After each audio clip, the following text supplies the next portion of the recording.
Welcome to a brand new podcast. Ian McLean is a writer and the author of TJ's War.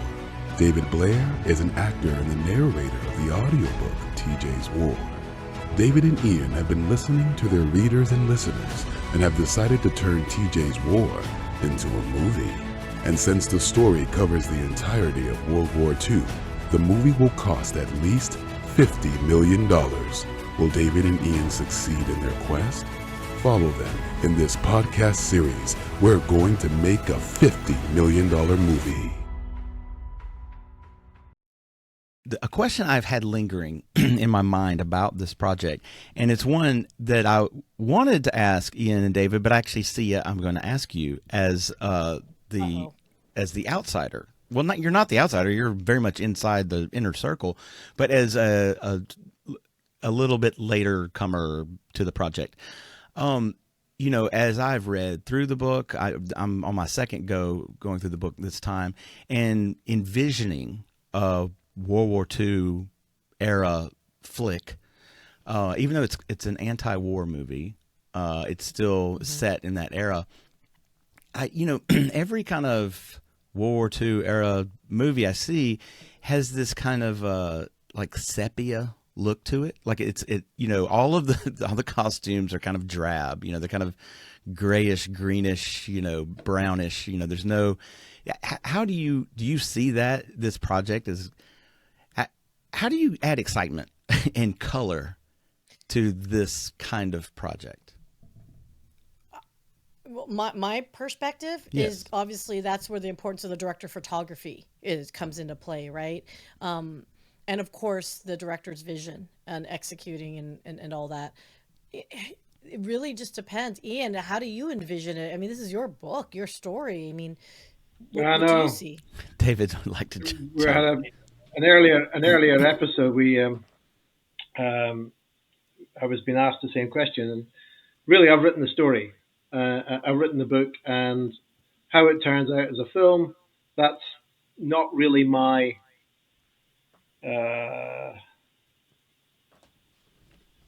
Not really my call. I have to leave that to the people who know how to make films. However, I would argue it wasn't intended as a period piece. Initially, when I wrote it for my children, and I wrote it in such a way that they might see themselves in the characters they're reading about. The characters were real; they existed, they lived, but their desires, ambitions and goals were exactly the same as ours. As my children are the same age, and as I had, and a whole generation had these ambitions destroyed when their lives finished, or were so badly damaged. But they were no different. And the story is repeated in Korea, it's repeated in Vietnam, it's repeated in the Balkan states. It's repeated in the Falklands, just over and over again. And now we've got Ukraine and Gaza. It's not a period piece. It is the same thing keeps happening. We keep taking the young, the best of our people, and destroying them. And on just a little side note on that, did you hear that Ukraine, for precisely that reason, their age of conscription was 27 and over, and they've just chosen to lower it to 25. Wow, because that's they don't have enough people. Unusual to fight. It's unusual because usually, not to get too far down a rabbit hole here, but the reason why it's 18 generally is because young men and women think they're going to live forever, but by the time you get to 27, so they're willing to charge into the front lines holding a hand cannon, and but when you're 27, you have a greater sense of your mortality. You lose a little bit of edge on your courage at that point. So that's Ian, I had not just courage. You know more. Well, that's it. You're wiser. What the hell do you know when you're 18 years old? You'll go and do stupid things like jump off cliffs. Right. So. Ian, I had a... Go ahead, David. Just to jump in and give a thought on that question about the sort of sepia-toned images because it's, in inverted commas, a period movie. I completely agree with Ian. This is not a World War II movie. It's a movie about humanity and the senselessness of war, and the particular theatre, the arena that this story is being shown in is World War II.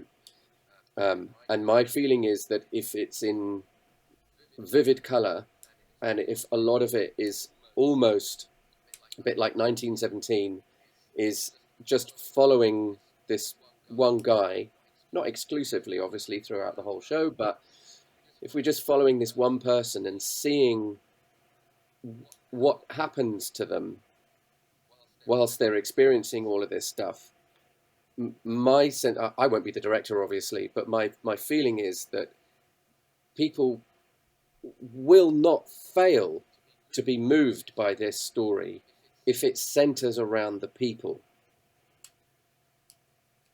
That's a great point. Yeah. That's my take on it. Making that emotional connection.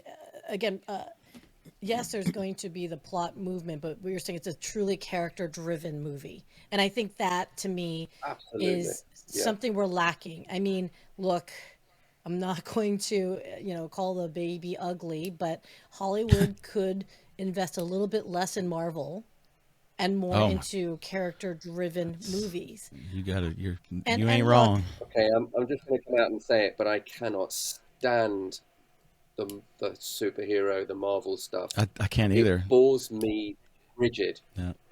I'm with Scorsese on that. Scorsese doesn't even see those as real movies. Like that they are. There's something different. It's just it's almost like an adventure ride or something, but it's not an actual movie. Yeah, it's just a comic. It's disposable. Okay, but the reality is, I mean, right from the start, Hollywood has been making movies for a particular audience, and typically it's the audience between 14 and 24, because they're the ones that want to get the boy and the girl into the back seats in the cinema. There are other places to go these days. So there's plenty of other places to go, but it's always been about the money. So Marvel films and Star Wars films and the rest of them make more money than anything else. So getting back to the business point, which is where you were coming from in the first place, Syya, and if we stay with the project management scenario I was giving you, the business case is really what it's all about. And every time I've written a business case, the value of completing the project, as long as it's greater than the cost of doing it, it's a no-brainer to get the money. It's a no-brainer. And so the business case that we've got to produce for this film has got to show somehow, and I don't know how yet, but somehow that the revenue from the film going out when it's done is going to be greater than the cost of doing it. And as long as we can get to that point, and with a relatively high level of confidence, it'll be made. Well, right. We're going to have TJ's War 1, TJ's War 2, and then 6 years later, TJ's War 3. And then a prequel that'll go back when TJ was like a boy or whatever. Syya, address the... I think David and Ian have both referenced the competitive nature of this. Like, I mean, that not only trying to land a big name, but also, Hollywood producers getting thousands of proposals. And, you produce podcasts, and I'm in that space, and you and I both know how inundated the podcast arena is. So to make, what I consider a quality podcast, mine, yours, to make them stand out, we have to do certain things to because otherwise we just look like another ant in the sea of ants marching, in this podcast universe.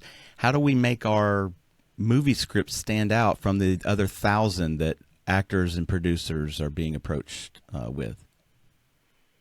Well, full disclosure, I am not a script writer, okay?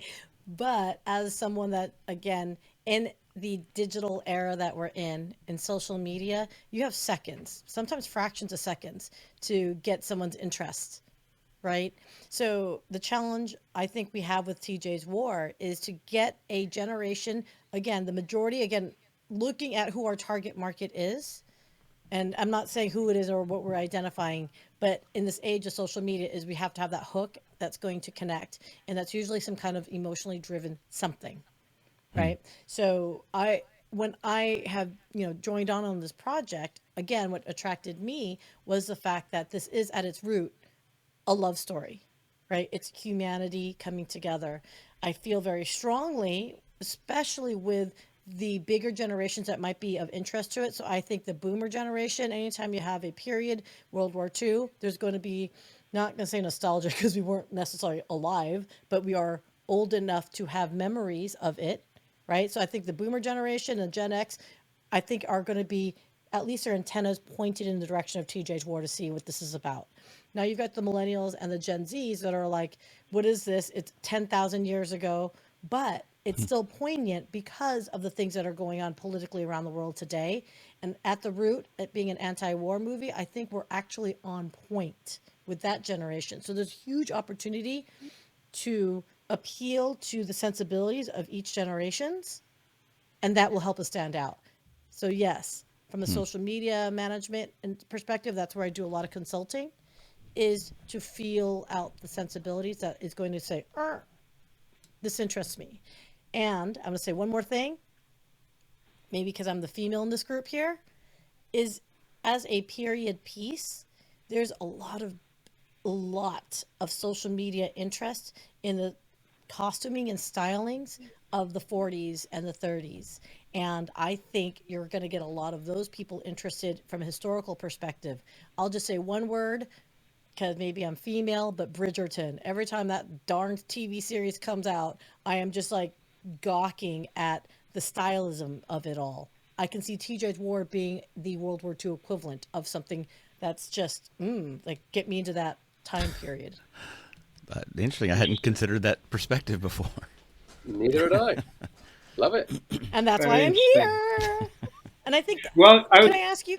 you haven't been asked this question, Sia. You have, I think it's important for our viewer and listener to know what it is you are actually bringing to our little fellowship.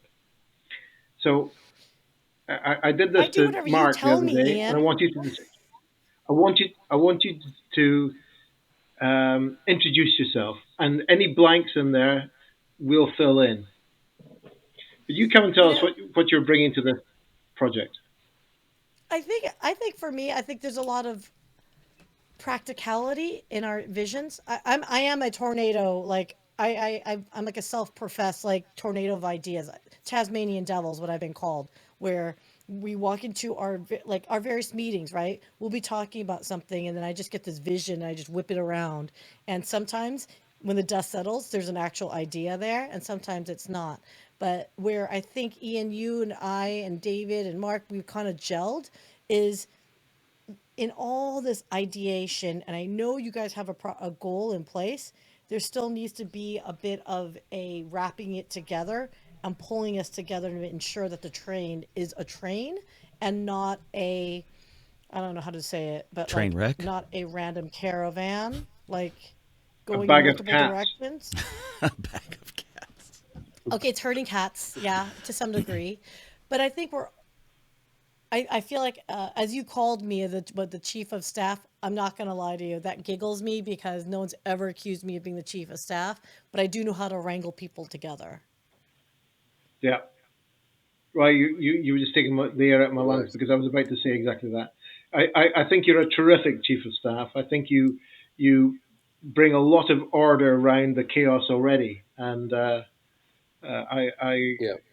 I love that about you, and I love the fact that you've got so much energy. I mean, I think we've all got different energies, and I just feel that there's a light that comes out of you that really shines into the rest of the room, and it's terrific.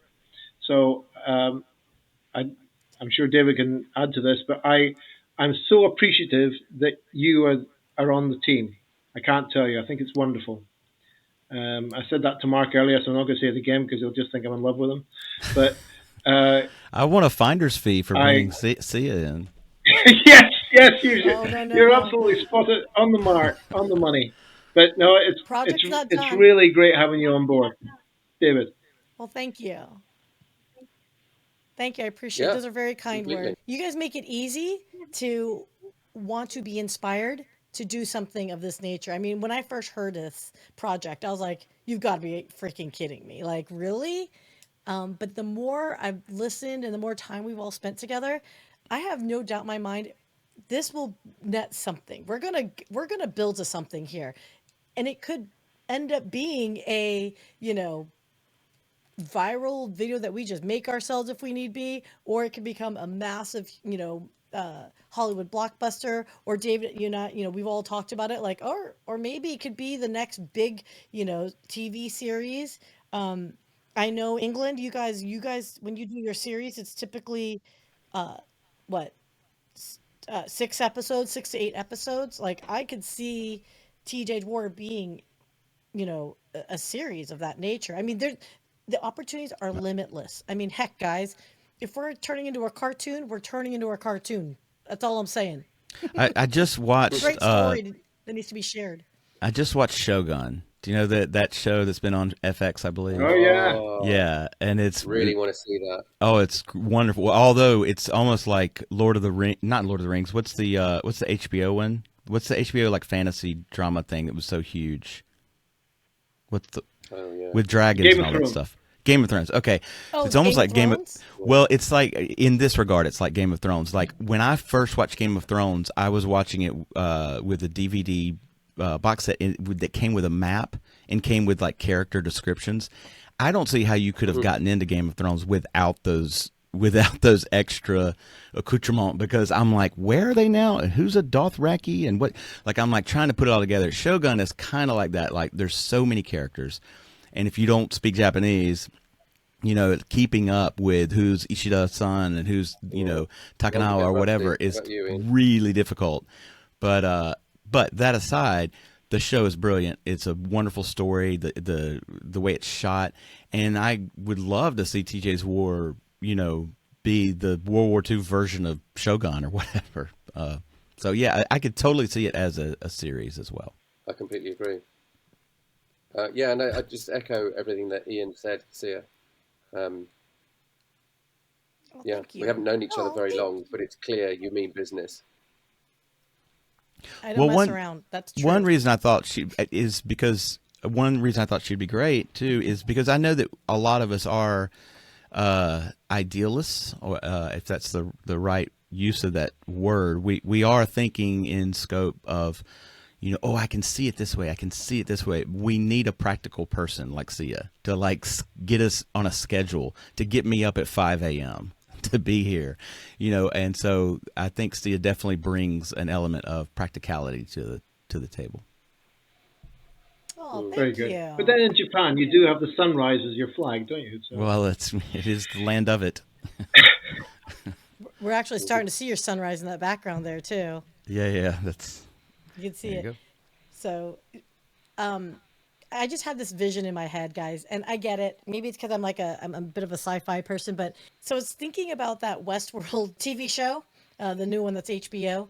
They had a World War II set, and it just made me think about, if we had the ability to write our own World War II, imagining, which is TJ's War, of course, but could you imagine if TJ's War was like the backdrop for a Westworld like amusement park? How cool would that be?